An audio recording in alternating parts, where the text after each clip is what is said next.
Deputy Attorney General Rod Rosenstein remains on the job despite a flurry of media reports throughout the day announcing he had resigned or was going to be fired. It comes days after a New York Times article said Rosenstein had planned to remove President Trump from office.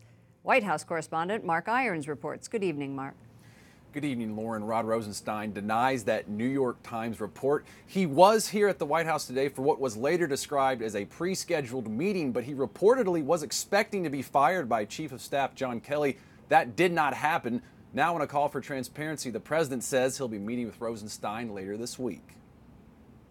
Rod Rosenstein leaves the White House today, remaining in his role as Deputy Attorney General. Morning media reports said Rosenstein had resigned, then that he was headed to the White House expecting to be fired Monday by the president's chief of staff, John Kelly. On Friday, the New York Times reported Rosenstein had discussed the possibility of secretly recording the president and invoking the Constitution to have the cabinet remove him from office in the days after the president fired FBI Director James Comey.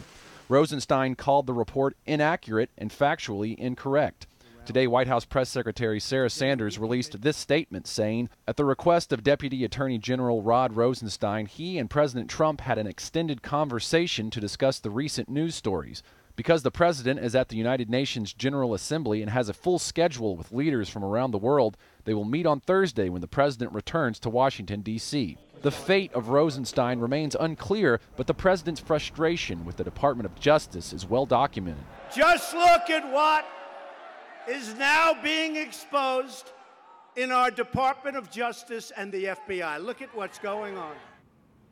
The president's frustration with the ongoing Russia investigation is also clear. He often calls it a witch hunt. The special counsel in that investigation, Robert Mueller, was appointed by Deputy Attorney General Rod Rosenstein, and Rosenstein oversees that investigation. So if he was fired or if he resigned, it could have an immediate impact on the Russia probe going forward. Lauren. White House correspondent Mark Irons. Thank you, Mark.